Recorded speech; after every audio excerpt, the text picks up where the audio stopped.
Hello and welcome to all in this video. दोस्तों इस video में हम मैथ्स की नेक्स्ट क्लास करेंगे परसेंटेज पर हमने एक पहले भी वीडियो किया था पार्ट 1 जिसमें हमने कॉन्सेप्ट और बेसिक लेवल के क्वेश्चन डिस्कस किए थे। अगर आपने वो वीडियो नहीं देखा है तो डिस्क्रिप्शन बॉक्स में उसका लिंक होगा, आप वहाँ से उस वीडियो को देख सकते हैं। एंड इस वीडियो में हम थोड़े से इजी टू मॉडरेट लेवल के क्वेश्चन पढ़ते हैं वर्ड प्रॉब्लम पर, ठीक है। तो चलिए शुरू करते हैं video. Of an earning of 720 rupees, ठीक है। Out of an earning of 720 rupees Ram spends 65%। Ram कितने परसेंट खर्चा करता है? 65%। How much does he save, और वो बचाता कितना है? क्वेश्चन में ये पूछा है, ठीक है। बोल रहा है कि उसकी अर्निंग जो है वो 720 रुपीज है, जिसमें से वो 65% जो है वो खर्चा कर देता है, स्पेंड कर देता है। सो पूछ रहा है क्वेश्चन कि how much does he save, तो वो बचाता कितना है, ठीक है। इस क्वेश्चन में हमें ये फाइंड आउट करना है, ठीक है। सो स्पेंडिंग अमाउंट कितना है? स्पेंडिंग अमाउंट, ठीक है। स्पेंडिंग अमाउंट इन परसेंटेज, ठीक है, इन परसेंटेज। तो ये कितना है? ये है 65%, ठीक है। 65% वो स्पेंड कर देता है। अब मैंने आपको पिछली वीडियो में भी बताया था कि जो भी परसेंटेज होती है उसको हम कैलकुलेट करते हैं 100 पर, ठीक है। अगर 100 में से 65% जो है वो स्पेंड कर दिया उसने, तो सेव कितना हुआ होगा? तो सेविंग अमाउंट, ठीक है, सेविंग अमाउंट इन परसेंटेज। तो सेविंग अमाउंट कितना होगा? तो 100 में से हम कैलकुलेट कर रहे हैं, 65% 100 में से स्पेंड कर दिया है, तो बचा कितना होगा? सो 100 में से इसको माइनस कर देंगे, जो स्पेंड किया हुआ है, ठीक है, उसको माइनस कर देंगे। सो 100 माइनस 65 स्पेंड कर दिया है, तो ये माइनस कर दिया है, ठीक है। इसको हम ब्रैकेट लगा के माइनस लगाते हैं, परसेंटेज का साइन लगाते हैं। तो 100 में से इसको 65 को माइनस करेंगे तो ये आ जाएगा कितना? ये आ जाएगा 35%, ठीक है, 35%। तो ये बोल रहा है क्वेश्चन कि 35% अमाउंट जो है वो सेव हुआ होगा। अब टोटल अर्निंग कितनी है? 720 रुपीज अर्निंग है।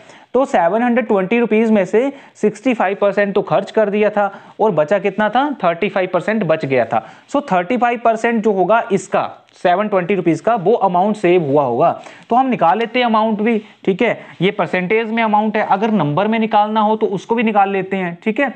ये परसेंटेज में अगर निकालना होता तो 35% इसका राइट आंसर होता। अब अमाउंट नंबर्स में निकाल लेते हैं, ठीक है। So amount that he save, तो कितना सेव किया उसने? ये सेव किया है अमाउंट 35% ऑफ 720।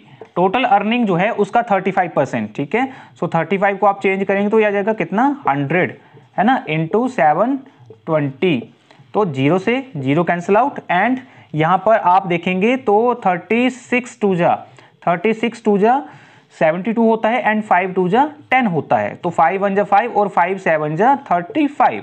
सो 36 इंटू 7 बच गया। तो 7 इंटू 36, जब आप इसको मल्टीप्लाई करेंगे तो यह आ जाएगा 7 6 जा आएगा 42, कैरी 4। तो 7 3 जा 21 प्लस 4, ये आ जाएगा कितना? 25।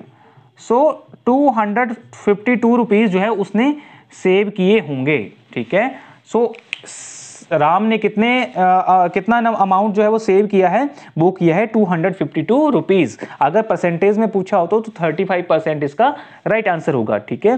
सो ऐसे इस क्वेश्चन को करेंगे, ठीक है। ये बहुत इंपॉर्टेंट क्वेश्चन है, पेपर में पूछा जा सकता है ऐसा क्वेश्चन, ठीक है। सो आप इसको ढंग से पढ़ें, एंड समझ नहीं आएगा तो इस क्वेश्चन को दोबारा देखें, ठीक है। इस वीडियो को दोबारा देखें, आपको ये क्वेश्चन समझ आ जाएगा, ठीक है। आप इसको नोट डाउन करें, फिर नेक्स्ट क्वेश्चन पर। तो नेक्स्ट क्वेश्चन है 4th, ठीक है। इसमें बोला गया है कि Hari's income is 20% more than Madhu's income, ठीक है। हरी की जो इनकम है वो मधु की इनकम से 20% ज्यादा है, ठीक है ना। अब आगे बोला है कि Madhu income is less than Hari income Y. तो बोल रहा है कि मधु की इनकम जो होगी हरी से वो कितनी लेस होगी, ठीक है। पहले तो हम फर्स्ट स्टेटमेंट देखते हैं। इसमें बोला है Hari income is 20% more than Madhu income, ठीक है। तो दोस्तों इसके दो मेथड होते हैं, एक तो रेशो मेथड होता है और एक बेसिक मेथड होता है, ठीक है। मैं आपको दोनों मेथड से करके बताता हूं। तो पहले तो हम देखते हैं बेसिक मेथड से कर लेते हैं, ठीक है। तो देखो यहाँ पर बोला है कि हरीज इनकम जो है वो 20% ज़्यादा है किससे, मधु इनकम से। अगर मधु की इनकम, मान लो मधु की इनकम अगर 100 होती तो हरी की इनकम कितनी हो जाती, हरी की इनकम हो जाती, क्योंकि 20% ज़्यादा है हरी की इनकम, तो ये हो जाती कितनी, 120 रुपीज़ हो जाती, ठीक है, 120 हो जाती। अब बोला है कि Madhu income is less than Hari income by, अब मधु की इनकम हरी की इनकम से कितनी कम है, ठीक है। सो मधु की इनकम 100 है, सो ये कितनी कम है, ये आ जाएगा कितना, अगर हम देखें तो 120 माइनस 100, ठीक है, अपॉन, अब बोला है कि Madhu income is less than Hari income, तो हरी की कितनी है 120, सो 120 का कंपैरिजन पूछा हुआ है, तो 120 को आप नीचे लिखेंगे इनटू 100, ठीक है। सो ये परसेंटेज कितना आएगा, तो यहाँ पे 120 माइनस 100 ये आएगा कितना 20, एंड नीचे आ जाएगा कितना 120, ठीक है, या 100।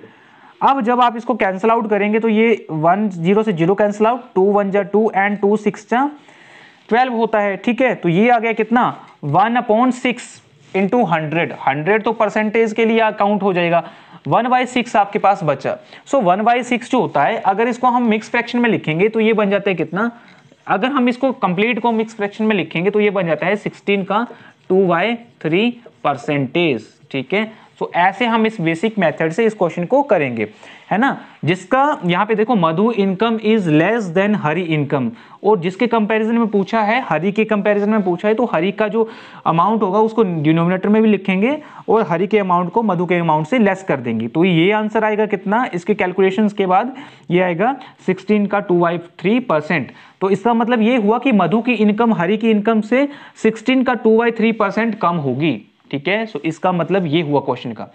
इसको रेशो मेथड से भी कर सकते हैं, वो मैं भी बताता हूं आपको, पहले से आप इसको नोट डाउन कर लें, ठीक है।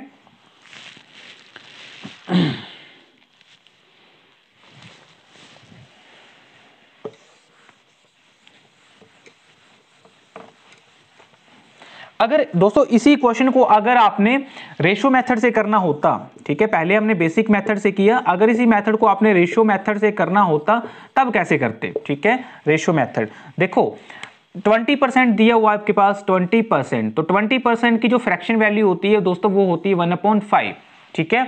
अब बोला है कि Hari income is 20% more than Madhu's income, तो मधु की इनकम कम होगी और हरी की इनकम ज्यादा होगी, तो मान लेते हैं हम ये जो 5 डिनोमिनेटर में पड़ा है ये मधु की इनकम है, ठीक है, ये मधु की इनकम है। सो मधु की इनकम कितनी है 5 है, सो हरी की यहां से कितनी हो जाएगी, हरी की इनकम हो जाएगी, क्योंकि हरी की 20% ज्यादा है मधु की इनकम से, सो मधु की 5 है तो हरी की कितनी हो जाएगी, आप क्या करोगे 5 में 1 ऐड कर दो, तो 5 + 1 6 हो जाएगा, ठीक है। सो हरी की इनकम कितनी आ गई 6 आ गई।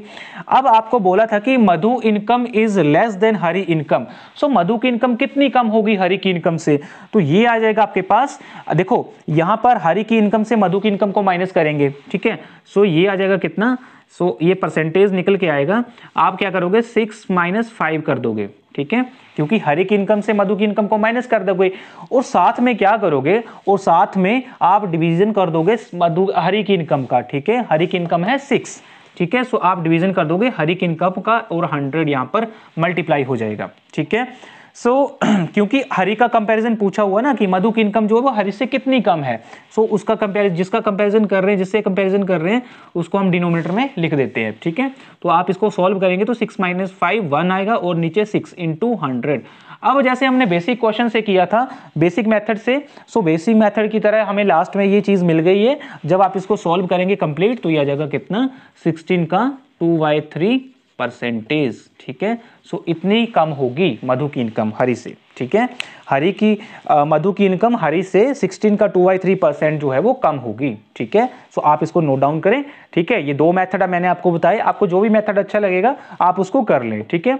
और दोस्तों हम इन वीडियोस में क्या है कि आप देख रहे होंगे कि हम थोड़े क्वेश्चन करते हैं, मैं आपको क्या कोशिश करता हूं करवाने की कि जितने भी टाइप के क्वेश्चन होते हैं, ठीक है, किसी भी कॉन्सेप्ट के किसी भी टॉपिक के जितने भी टाइप के क्वेश्चन होते हैं हम उन सभी को डिस्कस कर लेते हैं, कॉन्सेप्ट उसका सब बता दिया जाता है आपको, ताकि आपको पेपर में जो है ना हर क्वेश्चन रिवीजन हो जाए उसका, है ना, पेपर में इजी रहे करने के लिए, ठीक है। और आपको मैं व्हाट्सएप में क्वेश्चन डालूंगा, आप वहां से रिवीजन भी कर सकते हैं इनका, ठीक है। सो आप इसको नोट डाउन करें, फिर नेक्स्ट क्वेश्चन पर चलते हैं। दोस्तों फिफ्थ क्वेश्चन है, इसमें सेम थर्ड क्वेश्चन की तरह है, हम इसको देखते हैं। 72% of 25 students are interested in maths, ठीक है। सो 72% ऑफ 25 स्टूडेंट्स, ठीक है, 25 स्टूडेंट्स है टोटल, उनका 72% जो है वो मैथ्स में इंटरेस्टेड हैं, ठीक है। आगे पूछा है कि how many students are not interested in math, हमें बोला है कि कितने स्टूडेंट है वो मैथ को पसंद नहीं करते हैं। हमें गिवन क्या है, हमें गिवन ये है कि 72% ऑफ 25 स्टूडेंट, मतलब 25 स्टूडेंट जो होंगे उनका 72% जो है वो इंटरेस्टेड है मैथमेटिक्स में, ठीक है। सो देखो मैंने आपको पहले भी बताया है कि जो परसेंटेज होता है वो 100 पर कैलकुलेट होता है। इसका मतलब ये हुआ कि अगर 72% जो है टोटल स्टूडेंट का वो मैथ को इंटरेस्टेड ले रहे हैं, ठीक है, इंटरेस्ट कर रहे हैं, उसमें इंटरेस्ट ले रहे हैं, ठीक है, इंटरेस्टेड है मैथ्स में 72%, तो इंटरेस्टेड कितने नहीं होंगे, तो क्या करेंगे हम 100 से इस 72 को माइनस कर देंगे। वो स्टूडेंट्स होंगे, वो परसेंटेज स्टूडेंट का जो होगा वो मैथ्स को लाइक नहीं करते हैं, ठीक है। सो इंटरेस्टेड स्टूडेंट्स कितने हैं, इंटरेस्टेड स्टूडेंट्स इन मैथ्स, तो ये हैं कितने 72%। Note interested students in math, तो ये कितने हैं, ठीक है। इसको हम निकालेंगे कैसे, 100 में से इस 72 को माइनस कर देंगे, ठीक है। तो यह जगह कितना, 100 में से 72 माइनस करेंगे तो ये आएगा 28%, ठीक है, 28%। सो इसका मतलब ये हुआ कि 28% जो होंगे इस टोटल स्टूडेंट के वो मैथ्स को लाइक नहीं करते हैं, मैथ्स में इंटरेस्टेड नहीं है, ठीक है। सो हमें पूछा है कि हाउ मेनी स्टूडेंट्स, तो नंबर पूछे हैं कि कितने नंबर ऑफ स्टूडेंट्स होंगे, वो भी फाइंड आउट कर लेते हैं। तो नंबर ऑफ स्टूडेंट्स, ठीक है, number of students not interested in math, not interested in math, तो यह जगह हमारे पास कितना मैथ्स, देखो नंबर ऑफ स्टूडेंट्स पूछा है, अगर परसेंटेज में पूछा होता ना तो यहां पर 28% आपका राइट आंसर होता। हमें पूछा है कि नंबर ऑफ स्टूडेंट्स बताओ, तो क्या करेंगे 28% जो निकल के आया है उसका क्या 25 कर देंगे, ठीक है। सो 28% ऑफ 25 जो है वो होंगे नंबर ऑफ स्टूडेंट जो मैथ्स में इंटरेस्टेड नहीं है, ठीक है। सो जब इसको सॉल्व करेंगे तो यह कितना 28/100 इंटू 28/100 इंटू 25, ठीक है। हम इसको देखेंगे यहाँ पर तो 25 1 जा 25 एंड ये 4 से डिवाइड हो जाता है, ठीक है। और जब हम इसको फर्दर सोल्व करेंगे तो 4 1 जा 4 एंड 4 7 जा 28, तो मतलब यहाँ पे आ गया हमारे पास 7। सो नंबर ऑफ स्टूडेंट्स पूछा था तो दैट मीन्स कि 7 स्टूडेंट्स जो हैं वो मैथ्स को इंटरेस्टेड नहीं करते, मैथ्स में इंटरेस्टेड नहीं है, ठीक है। सो यह जगह कितना 7 स्टूडेंट्स, ठीक है, 7 students are not interested in mathematics, ठीक है। सो ऐसे इस क्वेश्चन को करेंगे, आप इसको नोट डाउन करें, फिर नेक्स्ट क्वेश्चन पर चलते हैं, ठीक है। चलिए नेक्स्ट है 6th क्वेश्चन। 6th क्वेश्चन में बोला है कि इफ चमेली had 600 rupees left after spending 75% of her money, ठीक है, मतलब कि 75% अपनी टोटल मनी का खर्च कर देने के बाद उसके पास जो अमाउंट बचा वो 600 रुपीज बच गए, ठीक है। 75% जो उसने खर्च कर दिए हैं और बचा कितना अमाउंट है वो नंबर में दिया हुआ है, ठीक है, 600 रुपीज, एंड परसेंटेज में उसने कितना खर्च किया है 75% खर्च किया है। आगे है how much did she have in the beginning, अब बिगनिंग में उसके पास कितना अमाउंट था ये पूछा है हमें, ठीक है। सो ये भी थोड़ा अलग टाइप का क्वेश्चन है, इसको भी आप ढंग से देखना।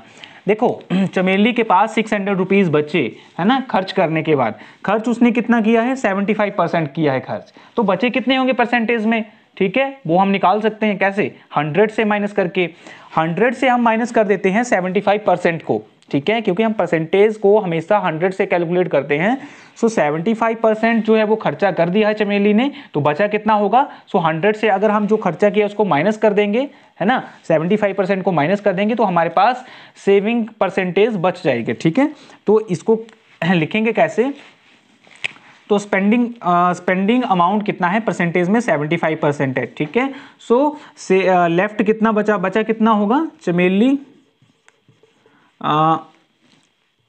चमेली had left amount in percentage, तो ये कितना बचा होगा, देखो खर्चा कितना किया 75% खर्चा किया, तो बचा कितना होगा 100 माइनस 75%, ठीक है। सो बचा कितना होगा 100 से 75 माइनस, ये आ गया 25%। सो दैट मीन्स कि 25% बचा होगा, है ना। अब ये 25% किसको रिप्रेजेंट कर रहा है, ये कर रहा है 600 को रिप्रेजेंट कर रहा है, ठीक है, 600 को रिप्रेजेंट कर रहा है। बट 25% किसका, जो मनी उसके पास बिगिनिंग में रही होगी, ठीक है, बिगिनिंग में जो अमाउंट रहा होगा उसका 25% जो है वो इक्वल हो जाएगा 600 के। अब हमें नहीं पता कि बिगिनिंग में उसके पास अमाउंट कितना था, तो हम मान लेते हैं कि let she have X amount in the beginning, ठीक है। सो हम मान लेते हैं लेट एक्स अमाउंट, ठीक है, एक्स अमाउंट उसके पास बिगिनिंग में था, ठीक है। So X amount in the beginning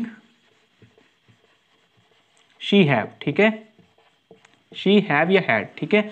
so तो इसका मतलब ये हुआ कि 25% ऑफ बिगिनिंग अमाउंट एक्स है, ये इक्वल हो जाएगा 600 के, ठीक है। तो ये क्वेश्चन जो था कंप्लीट वो इस सेंस में बना, ये सेंस निकल के आई। सो 25% की फ्रैक्शन वैल्यू होती है 1/4, ये एक्स के इक्वल और ये 600, ठीक है। सो यहाँ पे x किसके इक्वल आ जाएगा, यहाँ पे 1 मल्टीप्लाई में है तो राइट हैंड साइड में डिविजिबल में, एंड 4 डिविजिबल में है लेफ्ट हैंड साइड में तो राइट हैंड साइड में मल्टीप्लाई में, ठीक है, इंटू 4 एंड डिविजिबल में 1।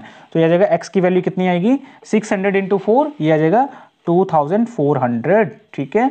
सो दैट मीन्स कि बिगिनिंग में अमाउंट जो था वो इतना था 2400 चमेली के पास, ठीक है। और इस अमाउंट का 75% स्पेंड करने के बाद उसके पास जो अमाउंट बचा होगा वो बचा होगा 600 रुपीज, ठीक है। सो आप ये थोड़ा सा यूनिक सा क्वेश्चन है, आप इसको भी नोट डाउन करें, फिर नेक्स्ट क्वेश्चन पर चलते हैं। लास्ट क्वेश्चन है इस वीडियो का, इसमें बोला गया है कि if side of a square is increase by 25%, ठीक है, स्क्वायर की जो साइड है वो 25% इंक्रीज कर दी जाती है, then its area is increased by, ठीक है। सो दोस्तों इसको हम देखते हैं, जैसे मान लो आपके पास स्क्वायर कुछ ऐसा था पहले, ठीक है, ऐसा स्क्वायर था, ठीक है, इसकी कुछ साइड थी, ठीक है, मान लो इसकी 5 साइड थी, ठीक है, 5 सेंटीमीटर साइड थी, इसको इंक्रीज कर दिया, इसको थोड़ा बड़ा बना दिया, है ना, ये बना दिया, और साइड में कितना इंक्रीमेंट लगाया, साइड में इंक्रीमेंट जो लगा वो 25%, मतलब 25% इंक्रीज कर दिया इस साइड को, तो ये बड़ा बन गया होगा। अगर साइड इंक्रीज, देखो पहले छोटी साइड थी तो एरिया जो था इस स्क्वायर का वो भी कम था, अगर साइड इंक्रीज करी तो एरिया भी बढ़ जाएगा, है ना। सो कितना बड़ा होगा, कितने परसेंट एरिया बड़ा होगा वो पूछा है, ठीक है। तो इसको कैसे करेंगे, देखो इसको रेशो मेथड से बेटर कर सकते हैं हम, ठीक है, रेशो मेथड से इसको बहुत जल्दी कर सकते हैं इस क्वेश्चन को। सो रेशो मेथड से इसको देखते हैं, ठीक है। सो आप देखेंगे कि 25% हमें गिवन है ना परसेंटेज, तो 25% is equal to equivalent to 1/4 fraction value, ठीक है, 25% इज इक्विवेलेंट टू 1/4, ठीक है। अब यहाँ पे मान के चलते हैं कि ये जो डिनोमिनेटर में पार्ट है ये ओरिजिनल पार्ट होता है। सो सबसे पहले जो साइड रही होगी वो 4 रही होगी, ठीक है। So side in the beginning, ठीक है, ये रही होगी साइड स्क्वायर की, जब ऐसा था स्क्वायर, ठीक है, ये स्मॉल स्क्वायर था, तो एरिया कितना हुआ उस टाइम, एरिया कितना होगा, ठीक है, अगर साइड मान लो 4 है, ठीक है, साइड 4 है, तो इस केस में एरिया कितना रहा होगा। आपको बता दूं कि एरिया ऑफ स्क्वायर कितना होता है, एरिया ऑफ स्क्वायर होता है साइड का साइड इनटू, ठीक है, ये होता है साइड इनटू साइड, ठीक है, area of square is equal to side into, area of square is equal to side into side. तो इसका मतलब अगर साइड 4 होती तो एरिया हो जाता कितना 4 इंटू 4, तो ये आ जाता कितना 16, ठीक है, 16 सेंटीमीटर स्क्वायर या मीटर स्क्वायर जो भी होता। अब हम इसको नंबर में लिखते हैं। अब इंक्रीज हो गई ये लेंथ, ठीक है, इसकी साइड जो है पहले 4 थी अब इंक्रीज हो गई, ठीक है, इंक्रीज कितनी हुई है, इंक्रीज्ड साइड, इंक्रीज्ड साइड, तो इंक्रीज साइड कितनी होगी 4, जो न्यूमरेटर में लिखा हुआ है 1, इसको 4 पर प्लस कर देंगे, 4 + 1 5 हो जाएगा, तो इंक्रीज्ड साइड जो हो जाएगी 5 हो जाएगी, ठीक है, इसको हम लिखेंगे 1 + 4, ठीक है, तो ये आ जाएगी कितनी 5, ठीक है 5। सो अगर ये 5 साइड है तो एरिया कितना आएगा, यहाँ से एरिया आएगा कितना, ये आ जाएगा 5 इंटू 5, तो ये आ जाएगा कितना 25, ठीक है। सो ये आएगा इंक्रीज्ड एरिया, इंक्रीज्ड एरिया। अब परसेंटेज में कैलकुलेट करना है कि एरिया कितना बड़ा हुआ है, ठीक है। सो परसेंटेज में कैलकुलेट करेंगे तो जो इंक्रीज्ड अमाउंट है 25 उससे माइनस कर देंगे ओरिजिनल अमाउंट को, एंड कंपैरिजन कर रहे हैं हम ओरिजिनल से कि ओरिजिनल से कितना बड़ा है। सो ओरिजिनल के एरिया को हम डिनोमिनेटर में भी लिखेंगे इंटू 100, ठीक है। जब आप इसको सॉल्व करेंगे तो 65 माइनस 16, 25 माइनस 16 ये आएगा 9, एंड ये नीचे आएगा 16 इंटू 100, ठीक है। जब आप इसको सॉल्व करेंगे तो ये आपके पास कुछ अमाउंट आएगा, वो क्या आएगा, आप इसको कट भी कर सकते हैं, जैसे ये 4 से कट हो जाता है एंड ये आ जाता है 4, ठीक है। 25 4 जा 100 एंड 4 4 जा 16, ठीक है। सॉरी यहाँ पे आएगा 25, ठीक है, ये आ गया। अब 9 है और 25 है, नीचे है 4, तो इसको मल्टीप्लाई कर दो 9 इंटू 25 अपॉन 4, ठीक है। सो ये आ जाएगा कितना, इसको आप मल्टीप्लाई कर लो, ठीक है, तो ये आ जाएगा कितना 225 आएगा एंड नीचे आएगा 4, ठीक है। जब आप इसको सॉल्व करेंगे तो ये आ जाएगा कितना 4 5 जा, ठीक है, 4 5 जा 20, ऐसे कर लो, ठीक है। जब आप इसको करेंगे 4 से तो 4 5 जा 20, यहाँ पे बच गया 2, 5 आपने नीचे लिया तो ये आ जाएगा 4 6 जा 24, ठीक है, बच गया कितना 1, डेसिमल लगाया यहाँ पर 0, 4 2 जा 8, कितना बच गया 2, 0 लगाया एंड 4 5 जा 20, ठीक है, तो कट हो गया। सो इसका मतलब है ये आया 56.25%, ठीक है, इतने परसेंट जो है वो एरिया इंक्रीज हुआ होगा, ठीक है। अगर 25% साइड इंक्रीज हुई है तो एरिया जो इंक्रीज हुआ है वो हुआ है 56.25%, ठीक है। सो ऐसे इस क्वेश्चन को करते हैं, ठीक है। ये देखो बिल्कुल अलग सा क्वेश्चन है एंड बहुत इजी क्वेश्चन है ये। आपको स्क्वायर का यहाँ पे पूछा है, आपको सर्कल भी दे सकता है, तो वहां पे एरिया ऑफ सर्कल लगाएंगे आप pi r square, area of circle होता है पाई आर स्क्वायर, वहां पे वो वाला फॉर्मूला लगाएंगे और सेम इसी पैटर्न पर वो क्वेश्चन भी सॉल्व होगा। अगर आपको रेक्टेंगल गिवन होगा तो वहां पे रेक्टेंगल का फॉर्मूला लगाएंगे, रेक्टेंगल के एरिया का, वो होता है लेंथ इनटू ब्रेड्थ, ठीक है। वहां पर फिर ऐसे इसी पैटर्न से सॉल्व करेंगे, आपका आंसर आ जाएगा। तो आप इस क्वेश्चन को नोट डाउन करें और इस वीडियो को हम यहीं पर एंड करते हैं, ठीक है।